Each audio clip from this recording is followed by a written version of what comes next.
अहो काय करता हे? सोडा माझा हात, खूप दुखतंय, रोहिणी ओरडत म्हणाले. तसा मोहनला आणखीनच चेव चढला. जरा स्वतःकडे बघ, कशी राहतेस, कशी दिसतेस. एका मोठ्या पोस्टवर काम करणाऱ्या माणसाची बायको आहेस तू. वारंवार याचा विसर पडतो की काय? त्याने तिचा हात जोरात पिरगाळला. अहो दुखतंय. ती हात सोडवून घेण्याचा प्रयत्न करत होती. तिचा आवाज ऐकून इकडे बेडरूमच्या दरवाजाला कान लावून उभ्या असलेल्या जान्हवीताई ओरडू लागल्या. मोहन, मारू नको रे तिला, सोड, तुझी बायको आहे ती. बेडवर खाली जिकडे तिकडे बांगड्याच्या तुकड्यांचा खच पडला होता. नव्या बांगड्या भरून आलेली रोहिणी अतीव दुःखाने त्या फुटलेल्या तुकड्यांकडे पाहत होती. गर्द हिरव्या रंगाच्या या बांगड्या तिला आईने आग्रहाने भरायला लावल्या होत्या. तिला आपल्या नवऱ्याचा खूप अभिमान होता, पण इतरांपेक्षा स्वतःला सुखी समजणारी रोहिणी हल्ली उदास राहू लागली होती.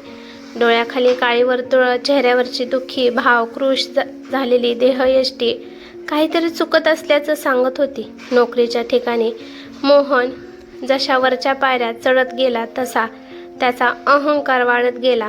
आपले आई वडील, बायको, मुलं यांना आपल्यापेक्षा कमी अक्कल आहे असं त्याला वाटायला लागलं. त्यातच आई कमी शिकलेली, बाबा आयुष्यभर एकाच नोकरीत आणि त्याच पदावर चिकटलेले. अगदी झापड लावल्यासारखं जीवन होतं त्यांचं. इतर कशाचा विचार न करता आपल्याला जे जमतं ते एकच काम करायचं. बाकी आपल्या क्षमता, योग्यता तपासून पाहायच्या नाहीत की नव्या संधीचा शोध किंवा लाभही घ्यायचा नाही. नंतर बायको आली, तीही आईच्या पसंतीची. जेमतेम पदवीधर असलेली. उच्च शिक्षित मुलींच्या अटी भयंकर असल्याने मुलगी आवडूनही मोहनला अनेक वेळा नकार द्यावा लागला. मनात नसताना त्याने रोहिणीला होकार दिला. आईच्या मते बायकोला नोकरी करता आली नाही तरी चालेल, पण घर सांभाळता यायला हवं, 4 माणसाचं मनापासून करता यायला हवं. यानुसार रोहिणीने आईचा घराचा कारभार हाती घेतला. सासू सासऱ्यांना आई वडील मानलं. जान्हवीताई तिला जमेल तशी मदत करत होत्या आणि आप्पाही समाधानी होते. एका गृहिणीला आणखीन काय हवं? रोहिणी घरात आली आणि मोहन एक एक करून यशाच्या पायऱ्या चढून वर जाऊ लागला. आईने यांचं श्रेय आपल्या सुनेला दिलं. आपल्या निवडीवर खुश होऊन ती सुनेचं कौतुक करण्यात गर्क झाली. मिळणाऱ्या यशाबरोबरच हळूहळू आपण अहंकाराच्या पायऱ्या चढत आहोत हे मोहनच्या लक्षात येत नव्हतं. तसेच इतरांना कमी लेखण्याची त्याची मनस्थिती होत होती. मोहन, मोहन, दार उघड. जान्हवी, ताई जोरात ओरडल्या. तशी रोहिणीने आपली कशीबशी सुटका करून घेत पटकन दार उघडलं. घाबरून ती त्यांना बिलगली. तिच्या डोळ्यातून पाणी अखंड वाहत होतं. काय चाललंय हे? किती वेळा समजावलं? घरच्या स्त्रीचा अपमान करू नये, तिला मारझोड करू नये. इतकं शिकून देखील काय उपयोग त्याचा? मोहन मुलं घाबरून खोलीत बसली. नशिबाने पदरात 2 मुलंच आहेत. उद्या त्यांच्या बायका घरात येतील, त्यांनाही अशीच वागणूक मिळेल. त्यांच्यावर हेच संस्कार करणार का? संस्कार? आई, हिच्यावर कसले संस्कार आहेत ग? राहते कशी, वागते कशी? एखाद्या मोठ्या पदावर काम करणाऱ्या व्यक्तीकडे नेण्याची सुद्धा लायकी नाही हिची. मग माझ्या सक्सेसच्या पार्ट्या तर दूरच राहिल्या, आता मुलांवर तरी काय संस्कार होणार हिची? मग माझ्या सक्सेसच्या पार्ट्या तर दूरच राहिल्या, आता मुलांवर तरी काय संस्कार होणार? मग तेही आयुष्यभर अशी गबाळीच राहणार. तोंड सांभाळून बोल मोहन. मुलांवर संस्कार करण्याची जबाबदारी दोघांची असते, एकट्या आईची नाही. इथून पुढे जर माझ्या सुनेची लायकी काढलीस तर मीही विसरून जाईल तू माझा मुलगा आहेस ते. जान्हवीताईंनी उगारलेला हात मागे घेतला. रागाने थरथरत त्या मागे सरल्या. मार ना, का थांबलीस? तिकडे दरवाजाला कान लावून उभे असलेले शेजारी सगळं ऐकत असतील. म्हणतील मुलगा मोठा झाला, शिकला, सवरला तरी आई अजूनही त्याच्यावर हात उचलते. अगं तुम्हाला आता माझ्याकडे पैसे मागावे लागतात, मी घरचा खर्च उचलतो, यासाठी आप्पांची पेन्शन कामी येत नाही म्हटलं. मोहन कुसूकपणे हसत म्हणाला. इतक्यात मुले आत आली. आई, आई काय झालं? अशी का दिसतेस?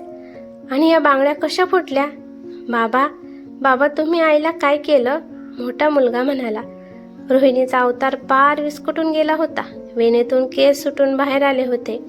साडीचा पदर खांद्यावरून लोंबत होता. फुटलेल्या बांगड्यांमुळे हाताला जखमा झाल्या होत्या. खरचटलं होतं. डोळे लाल झाले होते, ओठ कोरडे पडले होते. मुले आपल्या आईबाबांकडे आळीपाळीने बघत उभी होती. एकदम ती आपल्या आईला बिलगली. बोल ना आई, काहीतरी, आम्हाला भीती वाटते. आमच्या खोलीत चला तुम्ही, इथे थांबायची काही गरज नाही. जान्हवीताई तिघांना घेऊन आपल्या खोलीत आल्या. तू प्रतिकार केला नाहीस तर त्याचं आणखीन फावेल. का सहन करते सगळं? जान्हवीताई रोहिणीच्या हाताला मलम लावून देऊ लागल्या. मुलं मात्र भेदरून आई आणि आजीकडे पाहत होती. इतक्यात त्यांचे आजोबा आले आणि त्यांना बाहेर घेऊन गेले. तसे आजूबाजूला जमलेले शेजारी आपापल्या घरात निघून गेले. नक्की काय चालतं यांच्या घरात? हल्ली रोजच झालंय हे. म्हणतात ना, हा मोहन बायकोला रोज मारतो म्हणे. अगं, मोठ्या पदावर काम करणाऱ्या व्यक्तीला घरीही तसाच मान द्यावा लागतो. समाजात त्याच्या स्टेटसने वागावं लागतं. 4 चौघात मॅनर्स पाळावे लागतात. असं वागून चालत नाही. असं म्हणजे बघ, आता आपल्याकडे ही सगळे सुख हात जोडून उभे असतील तर आपण कसे वागलो असतो? छान व्यवस्थित महागडे कपडे वापरले असते. शेजारी पाजारी सारखं येणं जाणं ठेवलं असतं. मिरवलं असतं. आपल्या बरोबरच्या माणसात जास्त करून मिसळला असतो की नाही? शेजारी राहणाऱ्या 2 बायकांचं बोलणं ऐकून आपांना दुःख झालं. आई, प्रतिकार म्हणजे नक्की काय करू मी?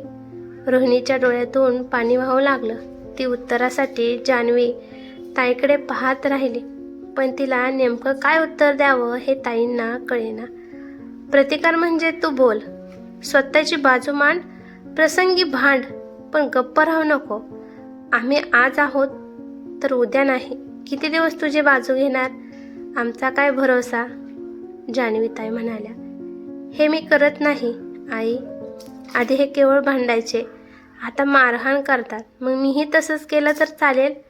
जान्हवीताईंना काय उत्तर द्यावं कळेना. त्या गप्प झाल्या. त्यांच्या चेहऱ्यावरचे भाव बदलले. मुलाने सुनेला मारहाण केली तर चालते, पण सुनेने आपली पायरी सोडायची नाही, बरोबर ना? नवरा मारतो म्हणून रडत बसायचं, नुसतं दुःख उगाळत बसायचं. पण सुशिक्षित असणाऱ्या नवऱ्यावर बायकोने हात उघडायचा नाही, कारण वर्षानुवर्ष बायका हे सहन करत आल्या आहेत. सासरी राहायचं म्हणजे आपलं मन मारून सगळ्या आवडीनिवडी बाजूला ठेवून जगत राहायचं. कोणी बोललं तर दुर्लक्ष करायचं आणि आपण कोणाला बोललो तर मात्र सून चांगली नाही असा शिक्का आयुष्यभर सोबत घेऊन फिरायचा. रोहिणी, आम्ही तुला काही बोलतो का? तुझी बाजू घेतो ना? आज तर मी माझ्या मुलावर हात उगारला, ते तू पाहिलंस ना? जान्हवीताई तोंडावर पदर घेऊन रडू लागला. मुलगा सुनेला मारतो, मग सुनेने प्रतिकार म्हणून त्याला मारहाण करावी. मग त्याच्यात आणि तुझ्यात काय फरक उरला? चांगलं सुशिक्षित कुटुंब आपलं. आम्ही इतकी वर्ष गरिबीत काढली.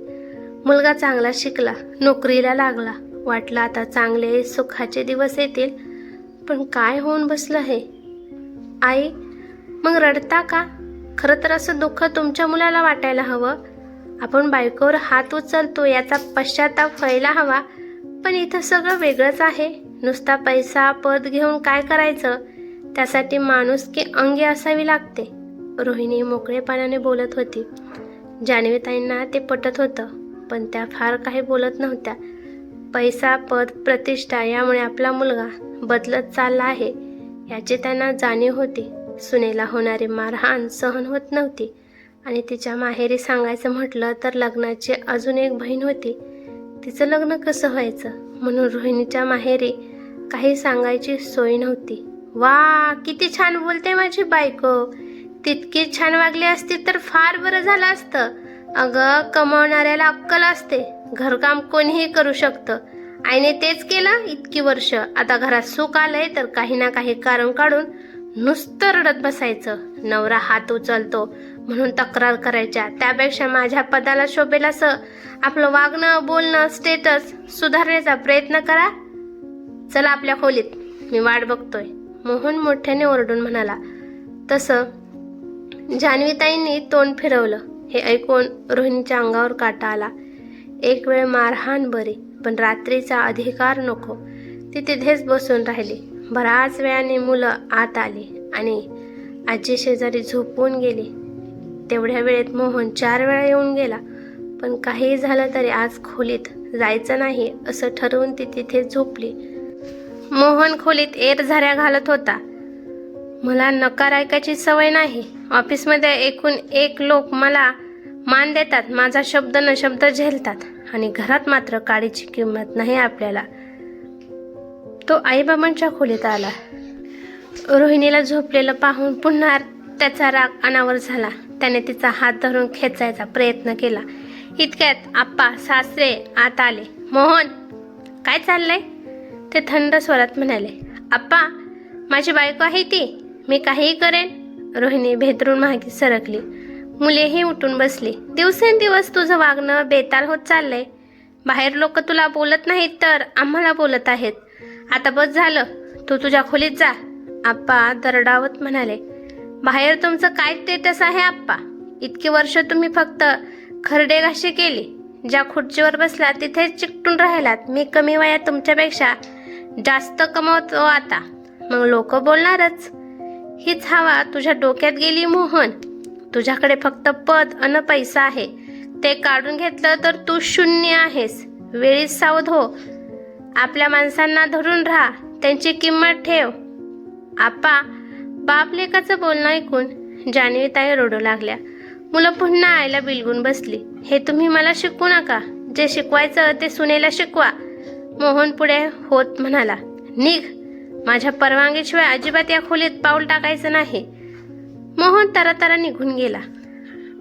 आणि तुम्ही का रडताय? अशाच रडत राहिला तर सुनेकडे नातवंडाकडे कोण बघणार? त्यांच्या पाठीशी उभ्या राहा. मुलगा चुकतोय, वेळेस त्याचा कान धरले असते तर बरे झाले असते. आप्पा जान्हवीताईला बोलून बाहेर गेले. रोहिणी मुलांना जवळ घेऊन झोपली. पण रात्रभर तिच्या डोळ्याला डोळा लागला नाही. माझ्यात काय कमी आहे? रूपाने तशी उजवी आहे, घरकामात कमी पडत नाही, शिक्षणही चांगलं आहे. मनात आणलं तर या शिक्षणावर नोकरी सुद्धा मिळेल. खरंच नोकरी करायची का? की लग्न आधी घेत होते तसे क्लासेस घ्यायचे? आप्पा आणि आईंना या बाबतीत उद्या विचारायचं. आणि ते नको म्हणाले तर? रोहिणी रात्रभर विचार करत राहिली. घड्याळात 6चा ठोका पडला तशी ती उठून आवरून कामाला लागली. हळूहळू मोहनचा, मुलांचा डब्बा, आई आप्पांचा नाश्ता, केरवारे, भांडे सगळं यांत्रिकपणे पार पडलं. मुलं शाळेला गेली तर मोहन डबा न घेताच ऑफिसला गेला. तिने कालचं सगळं विसरून त्याच्याशी बोलायचा प्रयत्न केला होता, पण मोहनने तिच्याकडे डुंकूनही पाहिलं नाही. रोहिणीला वाईट वाटलं.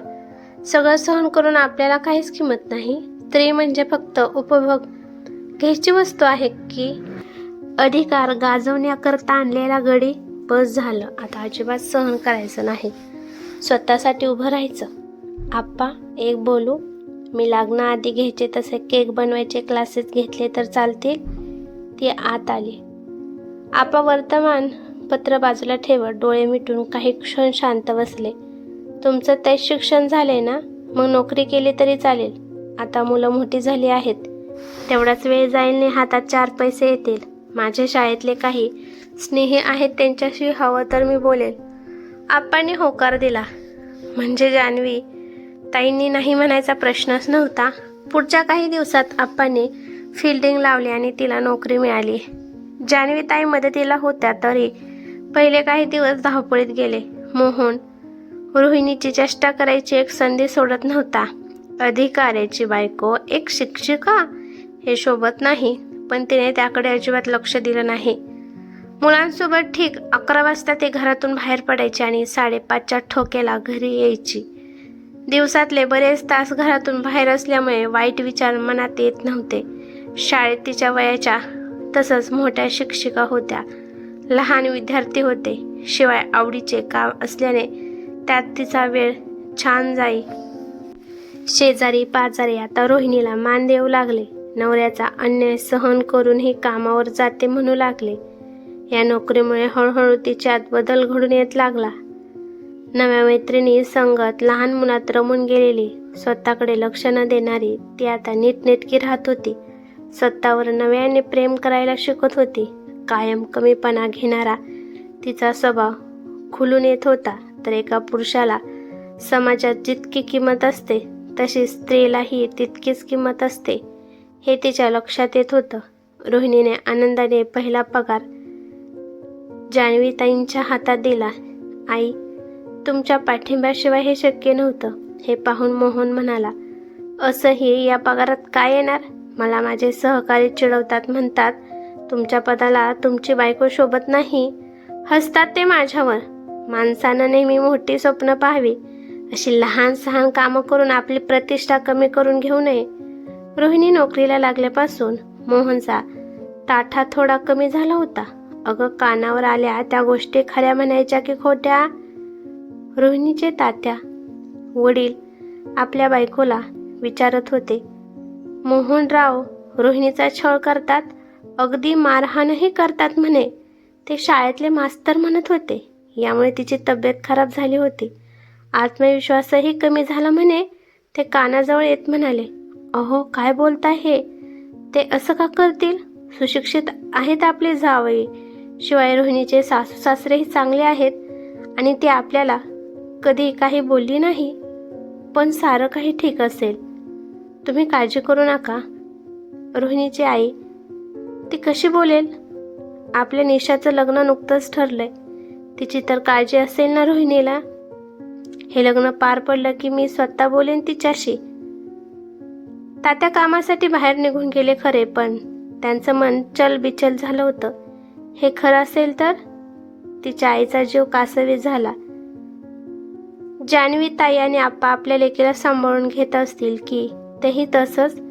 लक्ष्मीबाईंनी पटकन आपल्या लेकीला रोहिणीला फोन लावला. तिच्याकडून काही अंदाज घेण्याचा प्रयत्नही केला, पण रोहिणीने आईला काहीही सांगितलं नाही. तरीही आई म्हणून त्यांच्या मनातून लेकीची वाटणारी काळजी कमी होणार नव्हती. निशाचं लग्न ठरल्याच्या बातमीने रोहिणीला आनंद झाला. जवळचा मुहूर्त ठरल्याने मदतीसाठी माहेरी जावं लागणार होतं. सुट्टीसाठी अर्ज लिहावा लागणार होता. घरी येऊन तिने जान्हवीताईंच्या कानावर ही बातमी घातली. त्यांनाही आनंद झाला. तू तिथे गेलीस तर इथे कोण पाहणार? आमचे डबे, मुलांच्या शाळा, आई आप्पांकडे कोण बघणार? मोहन मध्येच म्हणाला, तू इथली काळजी नको करू, मी बघते सगळं. लग्नाचे दिवस परतून येत नसतात. आपण जितकी मदत करू तितकी कमीच पडते. एकुलत्या एका बहिणीचं लग्न आहे, तू निश्चिंत मनाने जा. जान्हवीताई रोहिणीला म्हणाल्या. काही असलं तरी मोहन खुश होता. मोठा जावई म्हणून आपल्याला भरगच्च मानपान मिळणार. निदान अंगठी किंवा सोन्याची चेन तरी मिळेल अशी त्याला खात्री होती. हल्ली ऑफिसमध्ये त्याचा दबदबा वाढत असल्याने त्याचा स्वभाव उमरट, उद्धट, बेफिकीर बनत होता. इतरांना कमी लेखण्याची त्याची वृत्ती सहकाऱ्यांसाठी त्रासदायक ठरत होती. बाबांच्या अशा वागण्याने मुलंही त्याच्यापासून दूर राहणं पसंत करत होती. पण लवकरच मोहनचा आनंद हिरावून घेतला गेला. एक दिवस घोटाळ्याच्या आरोपाखाली त्याला ऑफिसमधून सक्तीची रजा घ्यावी लागली. आत्मसन्मानाला ठेच लागल्यावर मोहनचा मूळ स्वभाव उफाळून वर आला. यासाठी तो रोहिणी, आई, आप्पांना दोष देऊ लागला. कधी मुलांना जबाबदार ठरवू लागला. रोहिणी नोकरी करते म्हणून तिच्याकडे पैसे मागू लागला. हिला माझं स्टेटस पाहलं नाही, त्यामुळे नोकरी गेली असा आरोप रोहिणीवर करू लागला. तिच्याकडे पैसे मागू लागला, पण रोहिणी त्याच्या बोलण्याकडे दुर्लक्ष करत होती. नोकरीमुळे थोडा आत्मविश्वास तिच्यात आला होता. घरातून बाहेर पडल्यावर इतरांची सुखदुःख समजली होती. मन खंबीर बनलं होतं. हातात 4 पैसे येत असल्याने ती बरेचसे निर्णय स्वतः घेऊ लागली होती. त्यातच मोहन व्यसनाच्या नादी लागला. रोहिणी आप्पांनी त्याला समजावण्याचा खूप प्रयत्न केला, पण केवळ स्वतःवर विश्वास असलेला मोहन इतरांना दोष देण्यात मग्न होता. विनाशकाले विपरीत बुद्धी असं म्हणत आप्पांनी अखेर दुर्लक्ष केलं. सुट्टी मिळाल्यावर रोहिणी माहेरी गेली. मुलं सुट्टीच्या दिवशी येत आणि शाळेच्या दिवशी आप्पा त्यांना पुन्हा घेऊन जात. तात्या आपल्या लेकीवर न कळत लक्ष ठेवून होते. तिची अवस्था फारशी बरी नाही हे त्यांना कळून चुकलं होतं. खरेदी, फराळ, सजावट सगळं पार पडलं. लग्नाचा दिवस जवळ येत होता. सगळी धावपळ सुरू होती. त्यातच मोहन रोहिणीला सतत फोन करून पैसे मागत होता. काही रक्कम ऑफिसमध्ये भरली तर त्याची नोकरी परत मिळणार होती. लग्न पार पडलं. आणि रोहिणीची धावपळीतून सुटका झाली. ऐन लग्नाच्या दिवशी हजर झालेला मोहन मात्र मानपान न मिळाल्याने सगळंच आपल्या मनाविरुद्ध घडतंय म्हणून खवळला. रोहिणी, तात्यांकडून ही अपेक्षा नव्हती.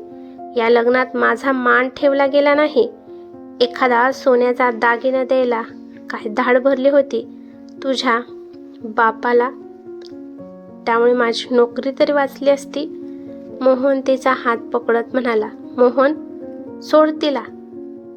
आप्पा गरजले. मोहन, सोडा.